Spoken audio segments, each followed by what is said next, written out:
Hey, good to have you guys with me tonight as we deal with this unsung.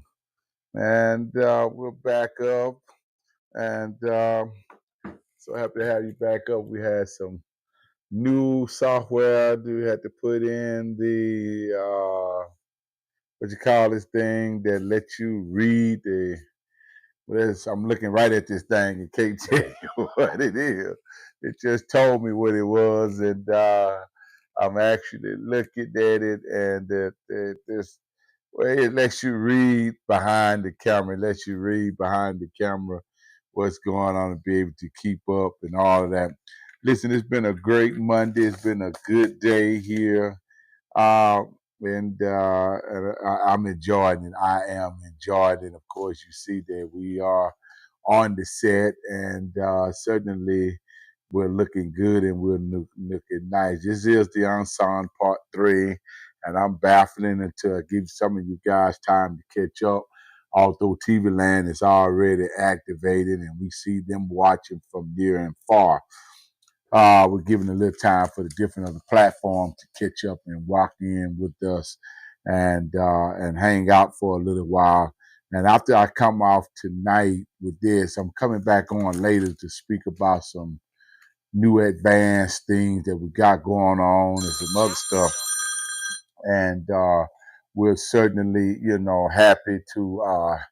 happy to have you with us, and we're certainly glad to have you a part with us on tonight. Listen, this Unsung Part 3 is going to be massive tonight as we get off into tonight about who is Charles Edward Johnson, the father figure. But before we get off into that, I need to let you know all copyrights belong to Eagle Eye, EEFI Television Network, and EEFI Network. I needed to tell you that it belongs to EFI Network. So this is a true statement, true story as we proceed with the Unsung Part 3. Let me recap to bring you where we are. We talked about me at the age of 12 and things that was happening to me all the way up to 12. And if you need to see this and be able to review it, go to EEFI Network app. I need you to go to EEFI Network app and download it on any type of device, smart device you have. You can download it, and then you will find the Unsung Part 1 and Part 2, which will bring you up to speed to who I am. The Unsung Part 3 is who is LaMark J. Thomas. All right, now can we move forward to now? And so, as we left off the last time, we was talking about the man that married the woman who gave birth to me. I was a very young kid, and he was there during all of the incident that happened. This man was a good man. I will not defame him at all. I do have some concern points about him, but I will not defame him. You couldn't have had a better father figure than the man that I was raised by from the young age to now. I couldn't ask for a better father. His name is Charles Edward Johnson. I remember when he was a deacon in the church at Republican Baptist Church, and he was in Republican Baptist Church. He was a good deacon. We used to go down there every weekend, and we would go to the Republican Baptist Church in Blanchard, Louisiana, and we would cut the cemetery. Yeah, we would go cut the cemetery down in there in Blanchard. Well, man, you talking about snakes. You talking about some things going on down in there and that cemetery. So down there in that cemetery, I remember jumping off the tractor, running and jumping on and off the tractor, jumping off. And he said to me, "Good, you better stop running and jumping on and off that tractor, and you better listen to me. You're gonna get hurt out here." So I used to jump off the tractor, and I'm going into it. I used to jump on and off that tractor. And when I jumped on and off that tractor one time, my foot got caught into that tractor. And when my foot got caught in that tractor ran over me. Literally, that big tire ran over. That man jumped off that tractor and grabbed me and ran into the church and said, "Oh Lord, Shirley gonna kill me. Shirley gonna kill me. She gonna kill me. Shirley gonna kill me." He took me in and laid me on the front bench of the church like I was a dead man laying on the altar. And he went to crying out and praying to God. Save him, Jesus. Bless him. Give him life. God. Don't let him die, Lord. No. I remember that I was a little kid. I was a little kid when that happened. And I looked at her and said, "Hey, I'm all right. I'm all right. If you ain't all right, we get home.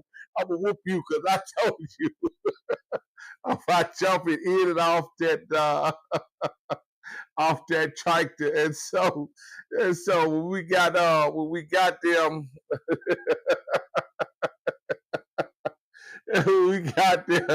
When we got there, he pretty much just told her, but I think he might have gave me one or two licks.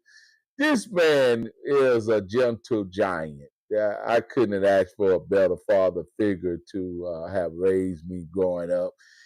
He didn't let us sit around and become little boys, and he didn't sit around and let us be lazy. He made us get out there and cut the yard, and he painted cars on weekend and used to overhaul motors and engines. He used to do a lot of work. Whatever it took to take care of the home, this man did it. This man did it. He did whatever it took to do the job. Whatever he said, whatever needed to be done, he found himself and his hands working, getting it done to take care of his family. Although he was being treated like a dog by Shirley, the father, the birthing person. She treated him so bad. Man barely had a meal to eat. Sometimes he come in from work, he had to wash his own laundry and get in there, and the kitchen needed to be cleaned up. He didn't hardly bother us. But and this is some other funny things, and I know this is just part 3. We're talking, and I'm gonna have my fun because this is my son, and you don't like it. Well, catch up back with me later. It's okay. Um, he would always, and for some of y'all, no, he's not dead. He's alive. He's very much alive. He's alive. Actually, he's right here, and he used to text. He's alive, and he used to tell us, you see, when you clean up the kitchen, when you do this and when you do that, you do this, you got to do it. And he'll wind up doing the whole job. Like he said, for instance, he want the stove cleaned out or refrigerator. He'll take us and sit us in there. See, I want it done like this here. See, when you do this here, you got to watch. When we look up, we sit in the chair looking and smiling because he done did the whole job. Then he said, now next time, I want you to do it the same way. Very soft and gentle person. You could not ask for a better father figure than him. He did not abuse. He did not get in the way. But one thing I do have some concern about doing this abusement, he tried to protect, but then the first thing she would holler to him was, "These are not your kids, these are mine." Well, then why did you take that man down there and make him put his name on our birth certificate to say that he was the legitimate father? See, you hoodwinked that man, and you know if he walked out and left today or tomorrow, you know that man was going to be stuck with that child support. That's why you did that. That's why you did that, and you wrong. And when things got hard and you talked about his mom and stuff that you did, she talked about his mom. You called him retarded and crazy, and she used to say all kind of nasty and all matter of nasty things to him concerning his mother, his sisters, And she did and said a whole lot of foul things to this man. To this day, I can't understand why this man is still married to this woman. I told him at a young age, I like 11 years old, something like that. There's no way I would have been married to no woman like that because I'd have had to kill her. I ain't putting up with no loudmouth woman running around here talking crazy. I ain't got nothing to put on the table but mouth almighty. She has nothing to offer, nothing. Didn't work, and when she did work, didn't work worth nothing. Everything she did, she tore down, and it was just horrible. It was just horrible. But this man would go to work, and he worked at International Paper Company. And he would go to work. He'd leave out with Uncle TJ, bless his soul, he's rested now. And he would drive one week, and Uncle TJ would drive the next week, and so forth. And I remember when he passed away, it was one of the most difficult times for him to have to drive to work alone when he used to, for years, riding with his uncle to work. Felt so sorry for him.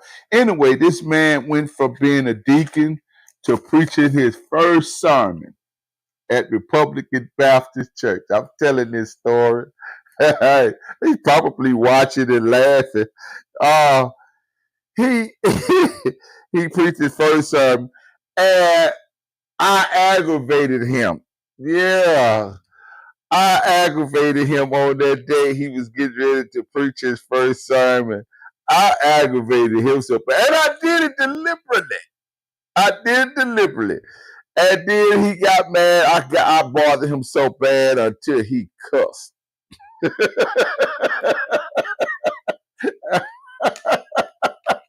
He literally cussed. He cussed. I'm telling you, he cussed, and I laughed so hard because he's not that type of person. He don't do no cussing.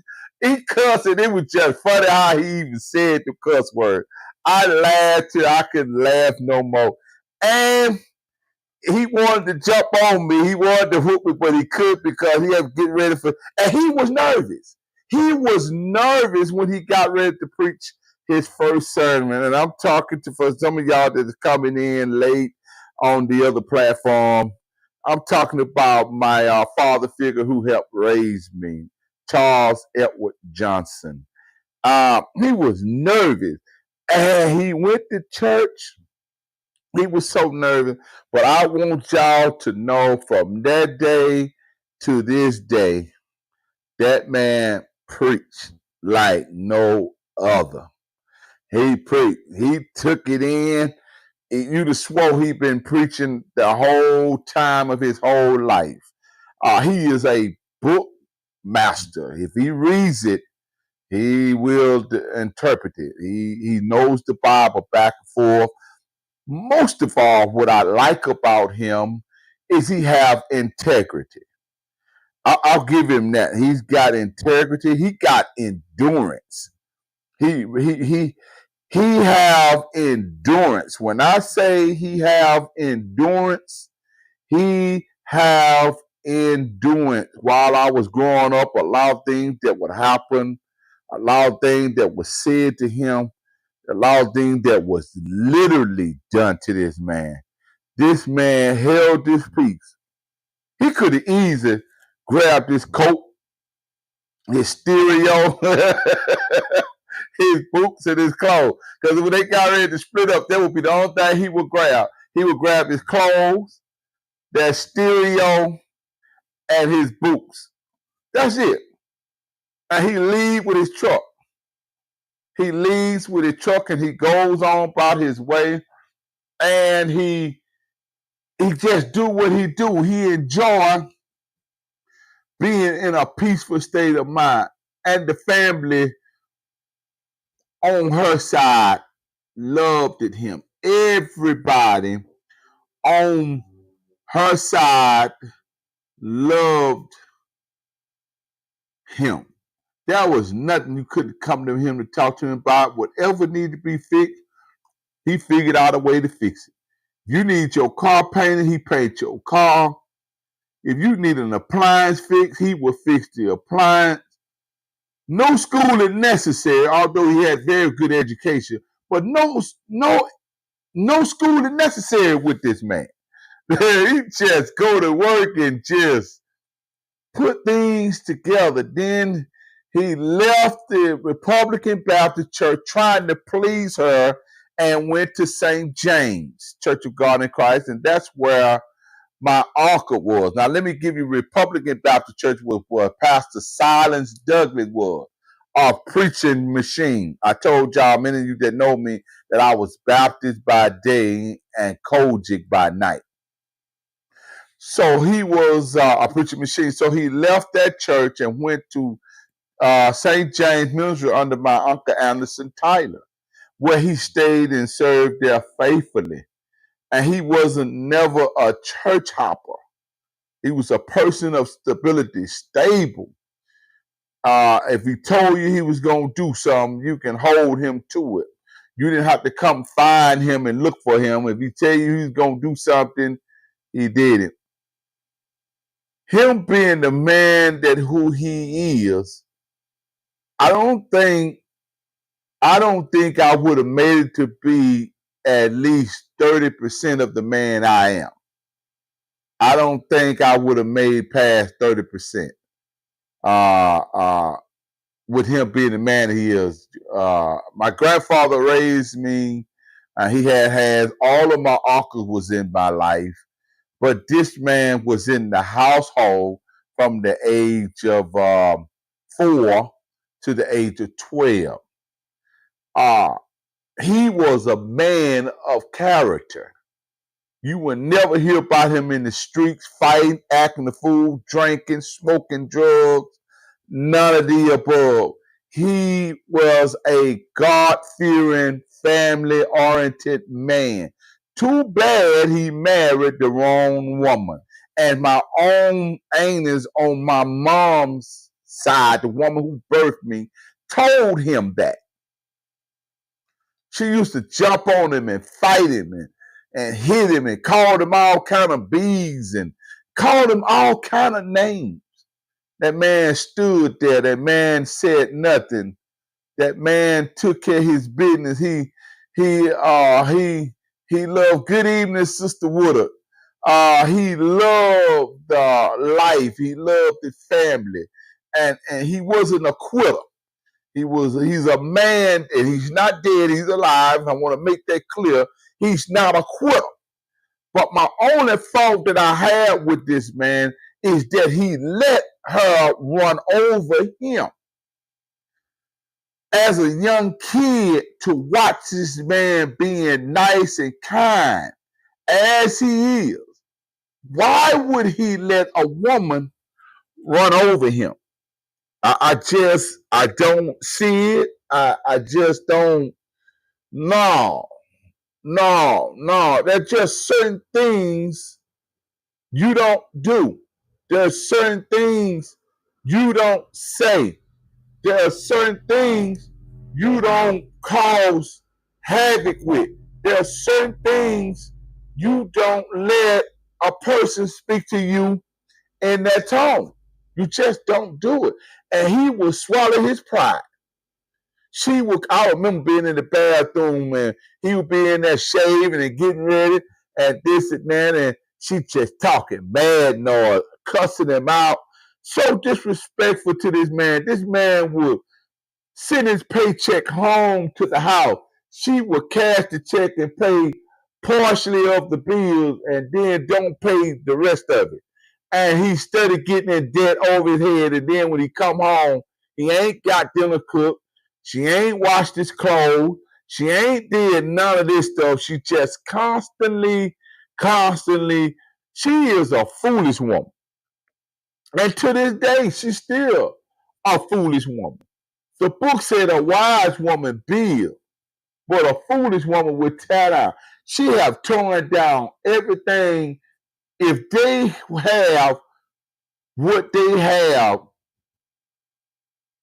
back then to now, they will have everything any mother, any father, or mom, or whatever you want to call it, could ever want would have.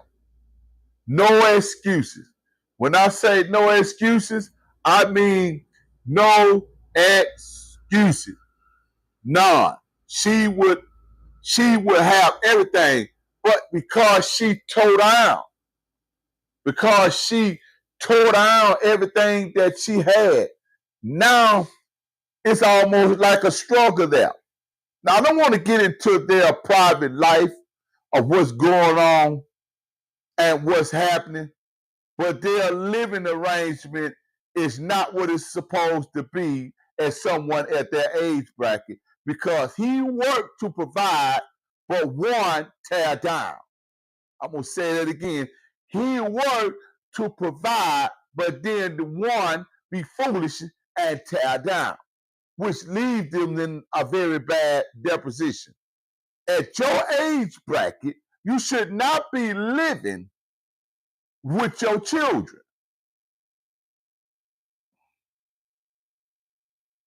I'm just going to keep it real. You should not be living with your children. You make asinine decisions, and this is what happened. And this man suffers behind it. But again, the Bible says that the only way out of a marriage is infidelity and death. Now, there was infidelity in the play, and I know about it.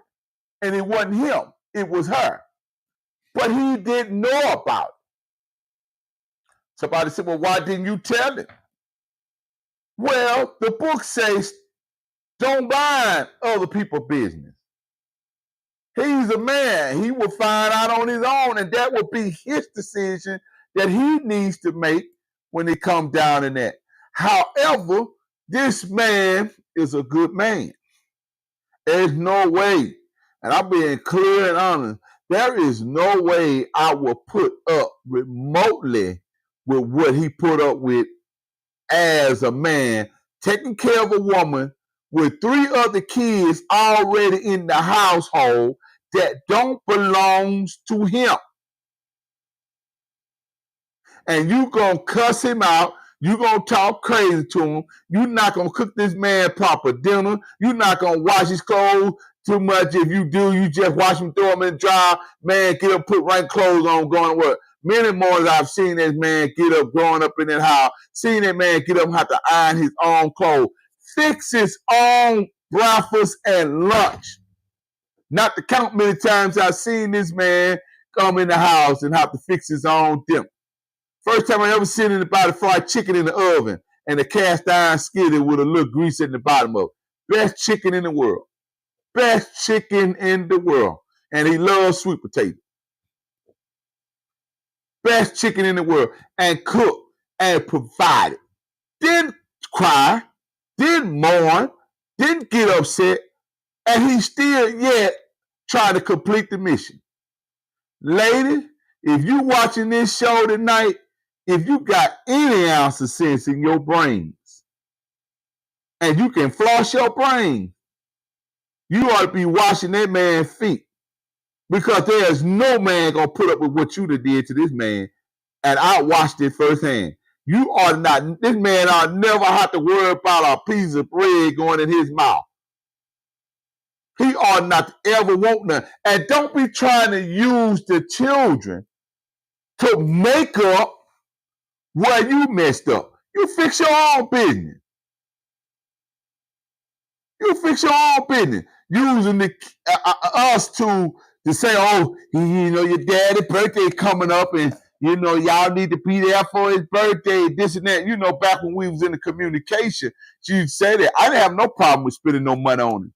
I was spending money on him for the holidays, his birthday, or whatever. And if there was no amount of money that will ever be enough for me to just say thank you to this man. And if something happened and he winds up on his own, that man ain't gonna want for nothing. I'm gonna make sure that he don't want for anything, because he's a good good man. He's a good man. He don't play games. He don't lie. He tells the truth. So he was a great father figure, but I had the worst person that's supposed to fulfill the shoes of a mother or a mom to me. She hated me. Why did she hate me? The reason why she hated me because my old man said that she would not leave home to be with him. That's number one. And number two is some class ring that he's supposed to been lost, and he said he tried to make it up and give it back to her. She didn't want it. She didn't want nothing. She was just mean and hateful. And I believe it. So my dad showed me every football game where I was at. He had pictures of every football game when I was playing for Lanier and other high school, Northwood High School and Southwood High School, and because we was always all over the place because she was unsettled. Every time you're looking around, one school to another school, to this school to that school, and it's just all over the place, never stable. And now you don't want to even ask them what church they go to because they just unstable. You don't know where they at. 1 minute they over here, the next minute they over there, and it's just too much, just too much. So, and growing up, this is why I happen to be the strong man that I am, is because he did play a very strong role in my life of being a man. He taught me how to be a man. He taught me what being a man is all about. And I want to say to him tonight, in this Unsung Part 3, thank you, sir.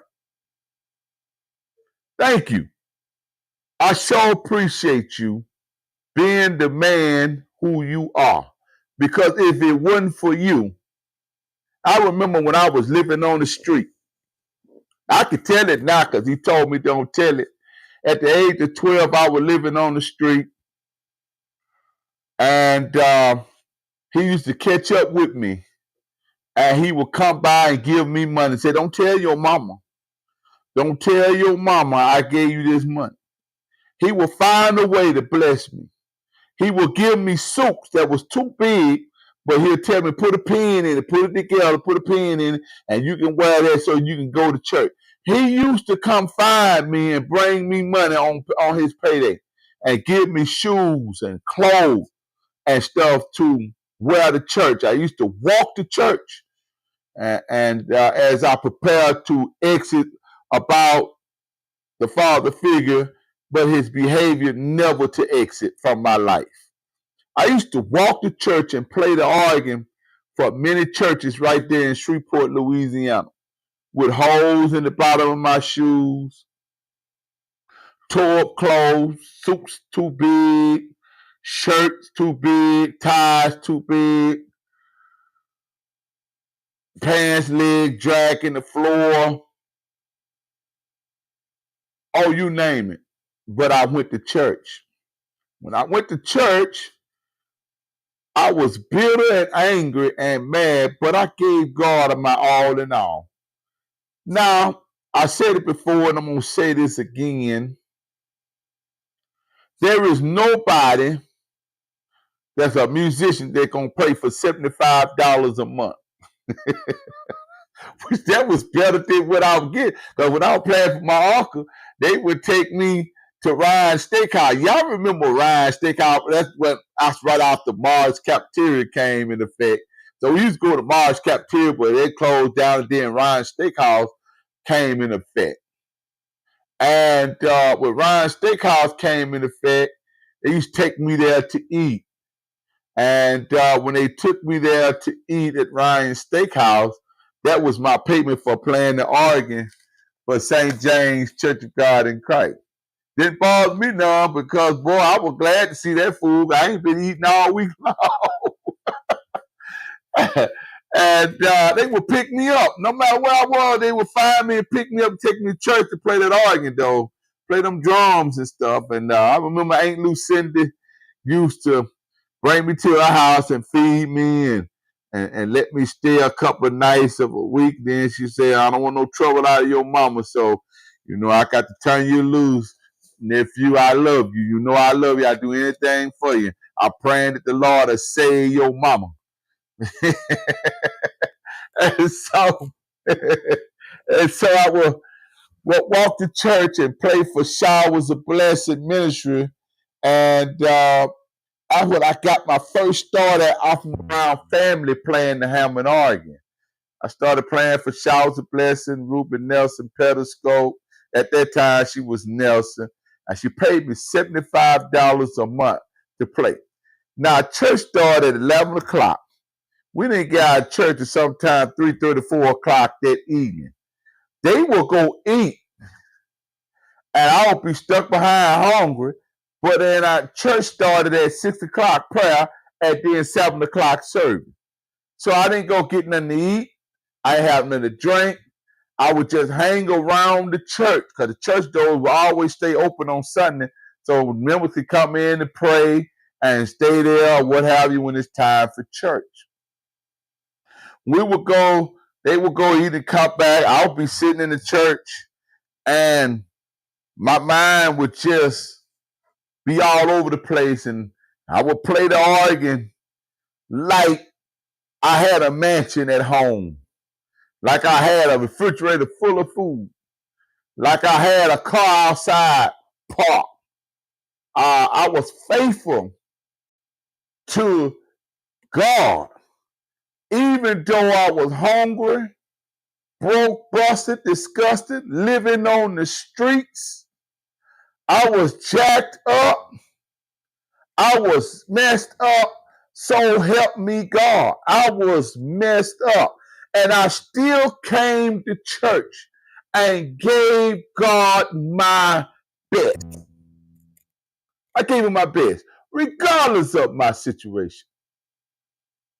When I left there at nighttime on a Sunday night, sometime when it got to 11, 12 at the most, or at the minimum, most time 1 o'clock, almost 2 o'clock, because we be having some church. And it wasn't no play church over there at Showers Blessing. It was the real deal. You wasn't going to come to that church and leave the same way you came. I'm hoping, I wish that Bishop Pedescope is watching, because I've watched Showers of Blessing change from the time of the beginning to it now. They had real worship service over there on Greenwood Road. Now that we have this big, beautiful, that building is so beautiful.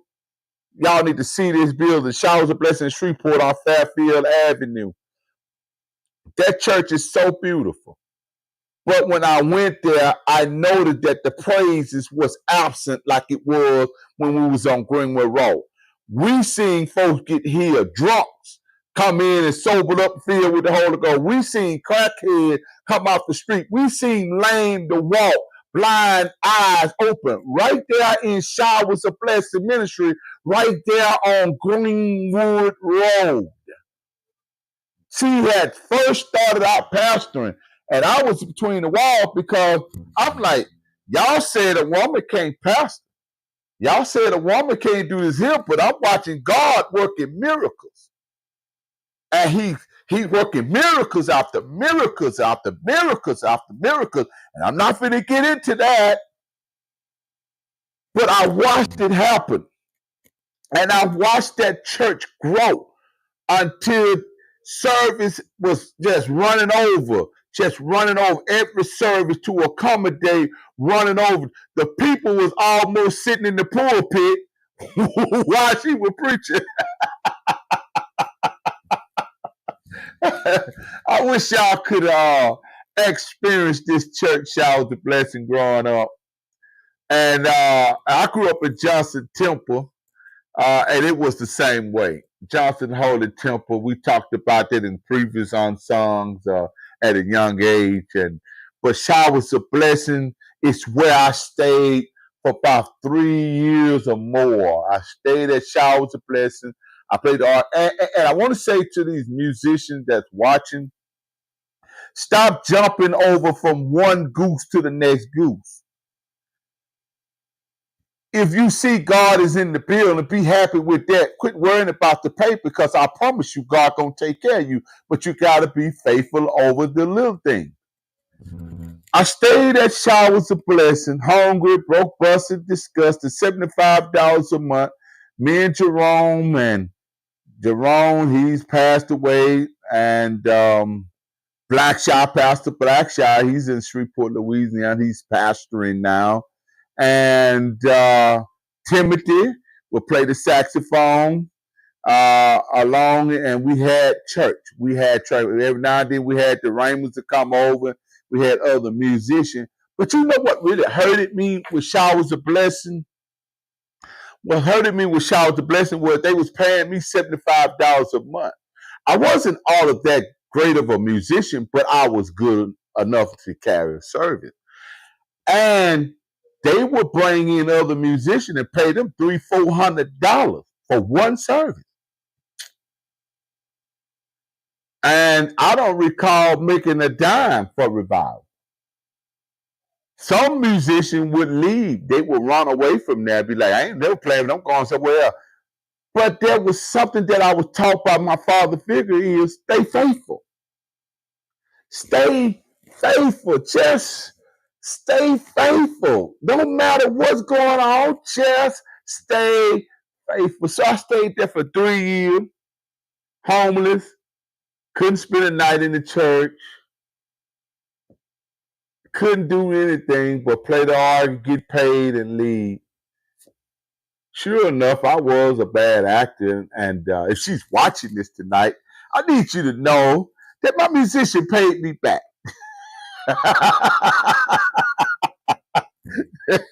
I need you to know that my musicians paid me back. Now, I realize y'all want some news, and you're going to get news, but this is one of the happiest times of my life. So you have to flow with me, and then there's some things going to come up that's going to bug you out, but give it time. We're coming to it. I'm not in a hurry. This unsung could last up to about another 2 months, because you just cutting and pasting. We're doing the movie first. We're doing the movie now. We're working on it. We have people already acting the parts out and doing it, and we're shooting scenes, right? Yeah, right now in the studio. We have our main studio open up, and they're actually shooting the movies in it right now. So I would stay faithful. Never forget, they came looking for me. I couldn't go to church because I was 17 years old. Not 17, 13. 13, something like that. Almost 14. Well, 14. Yeah, 14. And I had caught the chicken pox. I had never had chicken pox in my life, but I know I had been having sex with a lot of girls. And at that time, AIDS was beginning to be popular more than anything as a younger person. And I was scared. I was like, oh Lord, that girl that gave me these AIDS, Jesus, that girl gave me these AIDS. So I called Pastor Nelson. She came to the house on Vice Street right there in Motown. And she came there. She said, come out. I want to talk to you. When she seen me, she said, oh, no, you got to go to the doctor. Come on here. Get in the car. You got to go to the doctor. So I went in and locked the house up and came out. And then she took me to Willis Night on Greenwood Road right there in Shreveport. And they went in. She said, I can't stay with you, but I'm giving them word to let me know what's going on with you. I said, okay. And so I went in there way back there. The man took the little pimp and stuck a little needle in there, pulled some of that pus out of there. And when he did, he ran in and did a lab check on to find out that I was having chicken pox. Almost measles, but it was a couple layers or something from being measles, which was very terrible. Especially the older you get, chicken pox are bad for you. So I couldn't come to church for about 2 weeks because chicken pox was something that easily to be spread out through the church. It hurted me not to be able to be at church, and it hurted them for me not to be at that church. And they expressed their love and their concerns about me not being able to call and check on me and some other things. And finally, the chicken pops lit up with that calamine lotion and all that stuff. 2 weeks later, I was back in the church. And yes, we church. We church. Now, you that know me for being a musician, I love playing songs. I love them, but I love praises. I want to say this to you that are musicians. Hear me. There's a difference than playing a song than playing praise music. Praise music destroys the yoke. Singing ushers in God. I was a specialist when it comes to praise music. I played songs, but I wasn't like, as they say, a maestro. I wasn't that type of musician.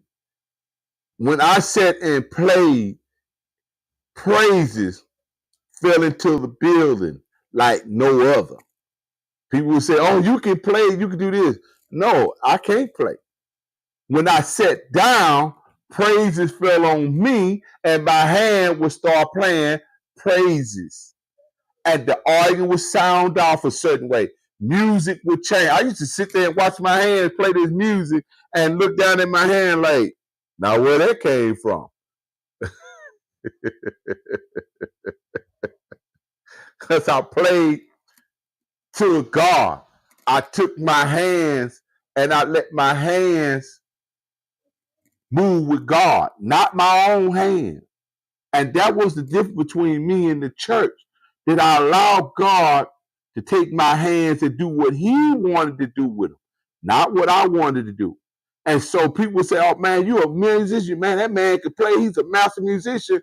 No, honestly, I knew none of them songs how to play in my head that y'all was singing. They wasn't me playing. I'm just being honest with you.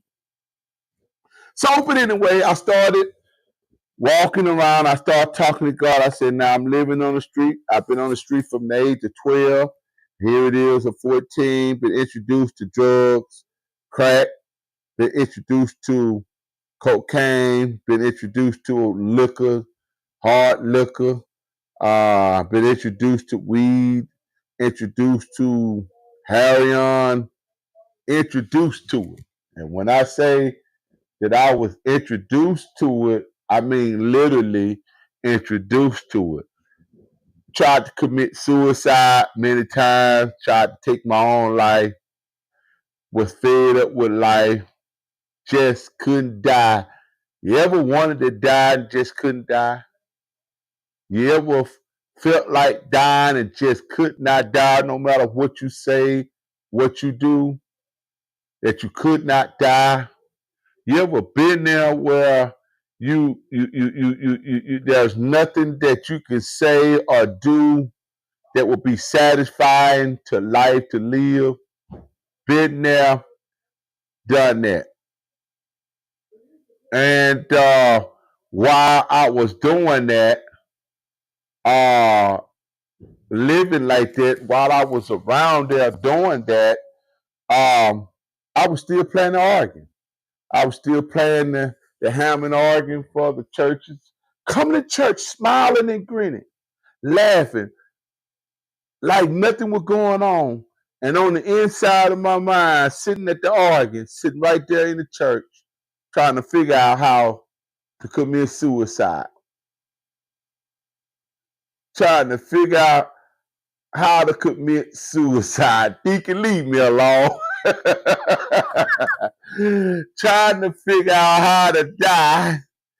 Trying to figure out how to find myself on the other side of the earth. Done with life. Just couldn't die. I'm serious. I played Russian roulette. Now you put a gun in the bullet chamber and you spin it and you put it up to your head and you pull the trigger. That didn't happen. Couldn't even commit suicide right. Couldn't even do it. Took a bunch of pills, tried to kill myself. Wouldn't work. Took a whole, got a star, got a whole bottle of fifth, or whatever you want to call it, big old gallon. And big old gallon, it was gin. And got me some orange juice. And mixed it all together, set in the car. And the brother was below zero at that time in Shreveport. I was 14 years old. And I wanted to commit suicide. So I drank all that I could drink till I started throwing up all over myself, and I still kept right on drinking. I kept right on drinking and drinking and drinking, hoping that it would kill me. Woke up the next morning with a bad headache, still alive. Mad because I was alive. This is what I was dealing with from the age of 12 to the age of 14. Want to die and cannot die. Awful. Heartaches and pain at that age from loving someone who refused to love you, that done you wrong when you done that person no wrong. And the first person that is happened to be is a person that's supposed to gave you birth, been your mom. The first person you supposed to love as a female. And she hated me and did everything she can do. Told me that she hated my gut. She tried to kill me when she was pregnant with me in her womb. She hated the day I was born. Why don't you just die? All kind of nasty stuff. If you familiar with the beginning of Unsung 1 and 2, you will see the pictures of the stuff that she done to me, trying to kill me, trying to do all kind of stuff to destroy me. Why? Because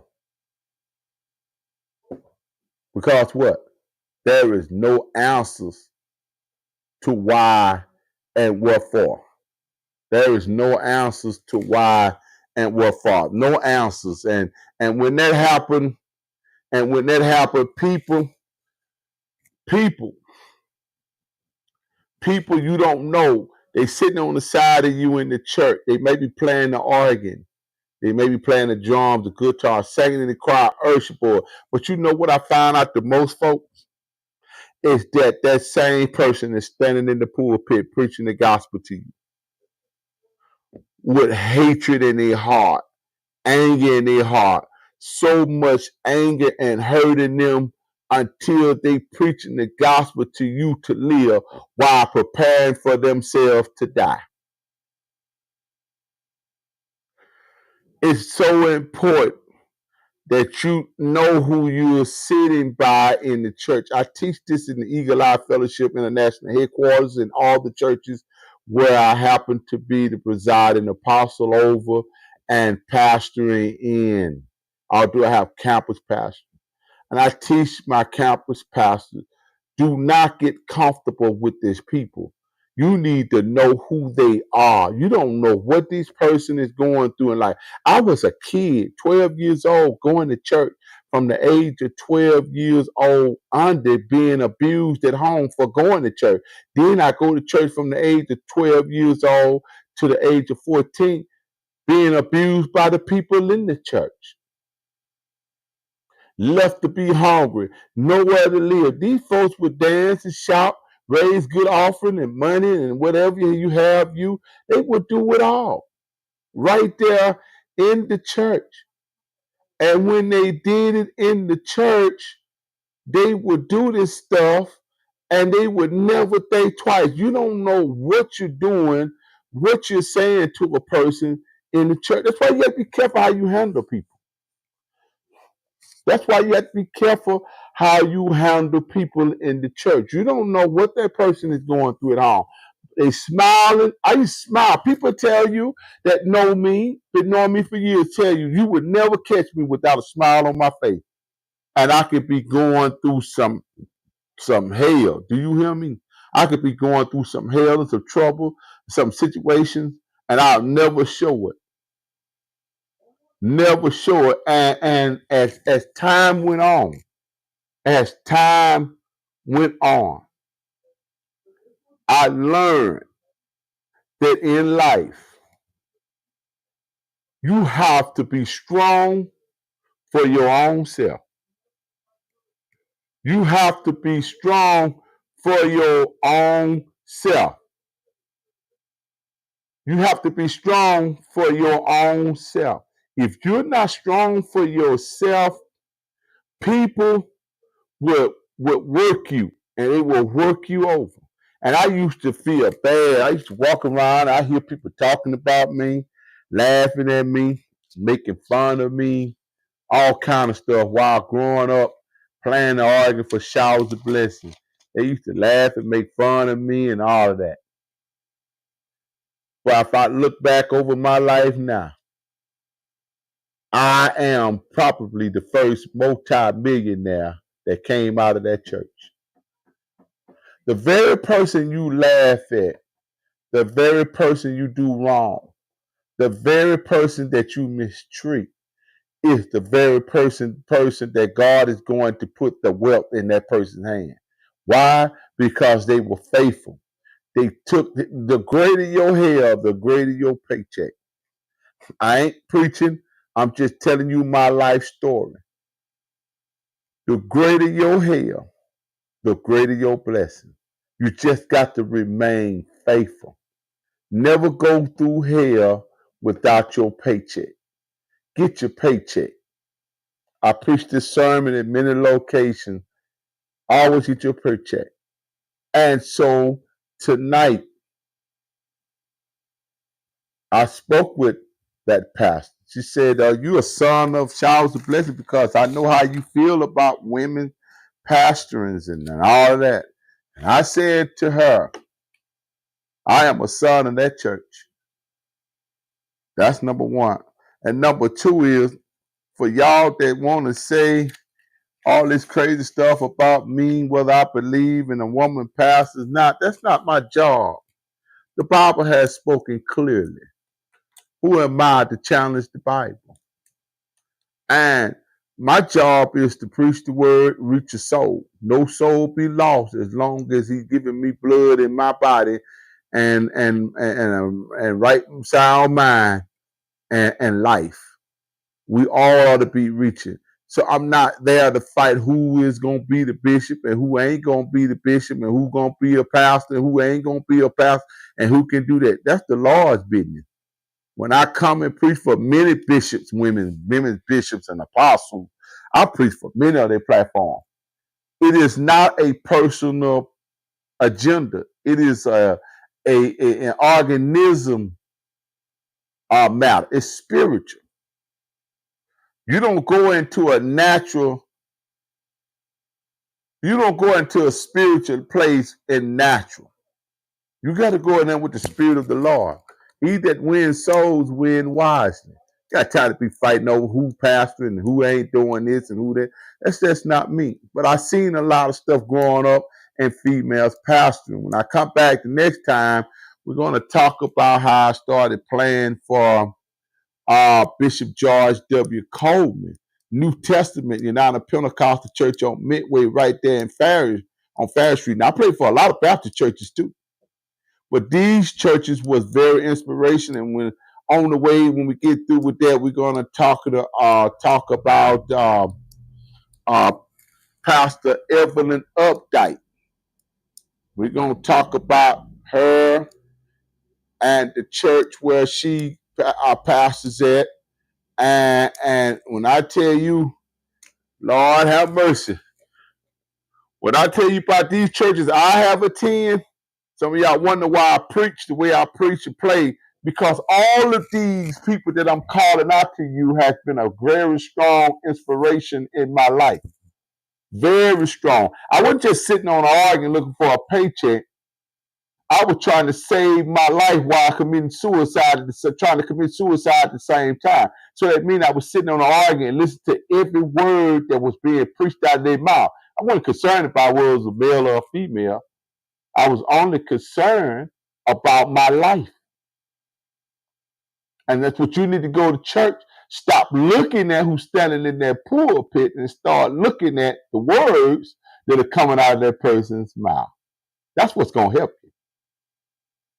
That's when that church was on Joseph Street, Crusade for Christ.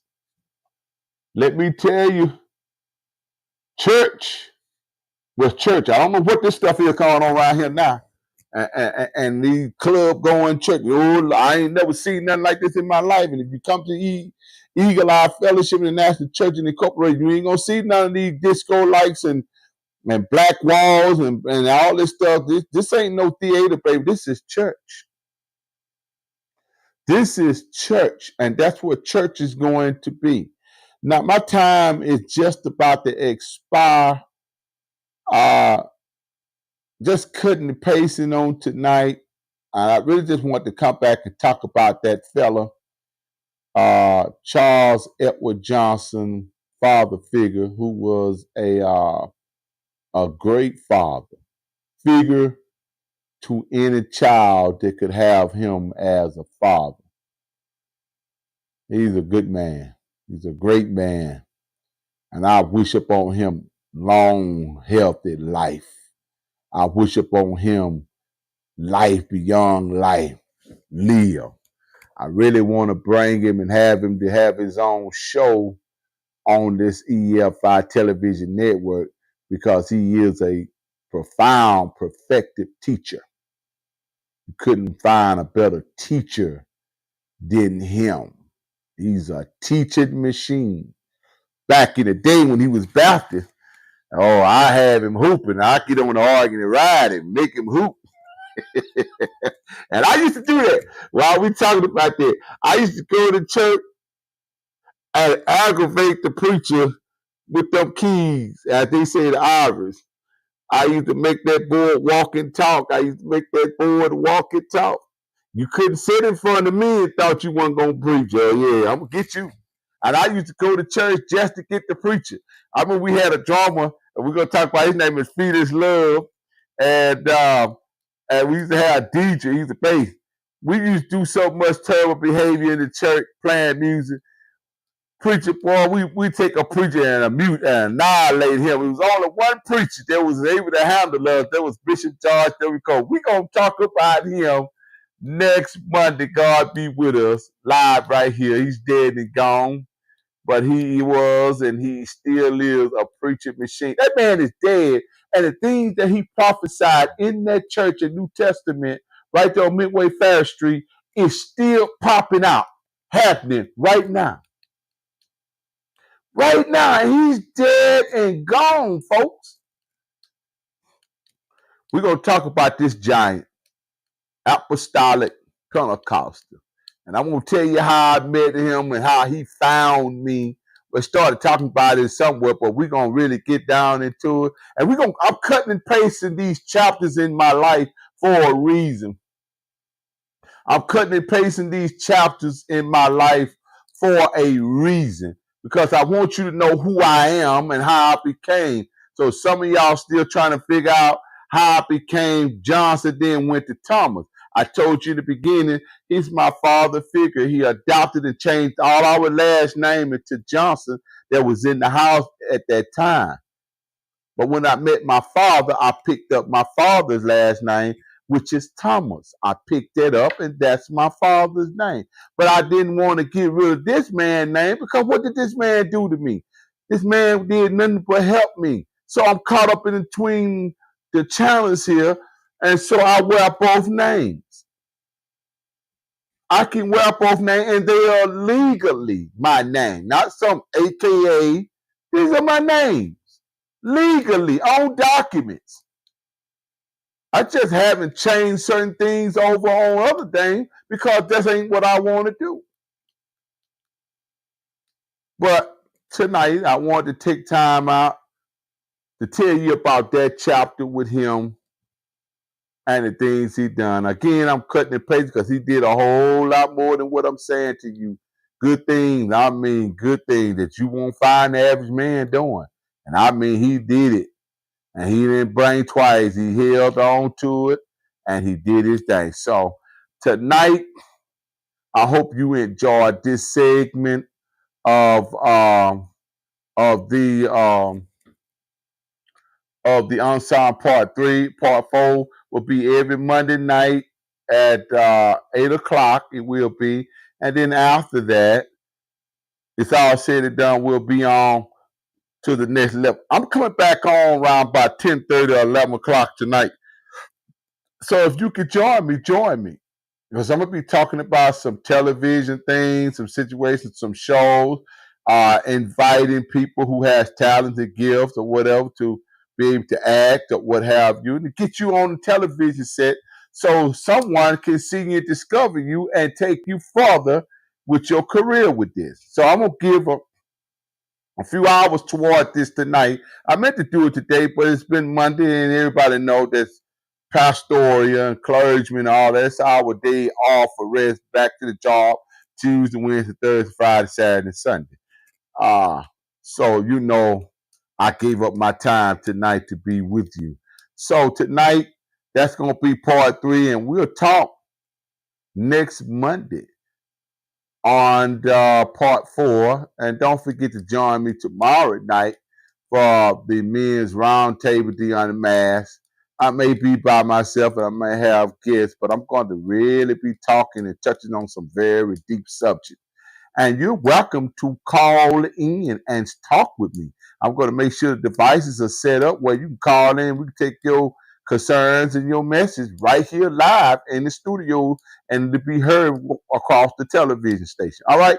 Y'all have a be blessed night. Y'all love one another, cherish one another. And if you thought about committing suicide after listening to my life story, go back and check out Unsung 1, the Unsung 2, right there on EEFI Network app. Go to that. That's the television app.